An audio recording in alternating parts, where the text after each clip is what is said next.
আল্লাহর এক হুকুমে পুরো সাগর দুই ভাগ হয়ে গেল। ফেরাউন তার বিশাল সৈন্যবাহিনী নিয়ে ধাওয়া করছিল মূসা আলাহিসাল্লাম আর বনি ইসরায়েলকে।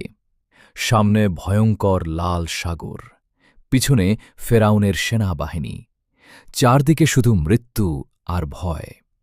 ঠিক তখনই আল্লাহ ওহী পাঠালেন। ফাআওহাইনা ইলা মূসা আনিদ্রিব বিআসাকাল বাহর। অর্থ, আমি মূসাকে আদেশ দিলুম, তোমার লাঠি দিয়ে সাগরে আঘাত করো। মূসা আলাইহিসসালাম আল্লাহর হুকুমে লাঠি দিয়ে আঘাত করলেন, আর সাথে সাথে সাগরের পানি দুই পাশে বিশাল পাহাড়ের মতো দাঁড়িয়ে গেল। মাঝখানে তৈরি হল শুকনো রাস্তা। মূসা আলাইহিসসালাম আর তার কওম নিরাপদে পার হয়ে গেলেন। কিন্তু ফেরাউন যখন সেই পথ দিয়ে আসল, আল্লাহর হুকুমে পানি আবার এক হয়ে গেল, আর ফেরাউন ধ্বংস হয়ে গেল। আল্লাহ চাইলে অসম্ভবও সম্ভব হয়ে যায়।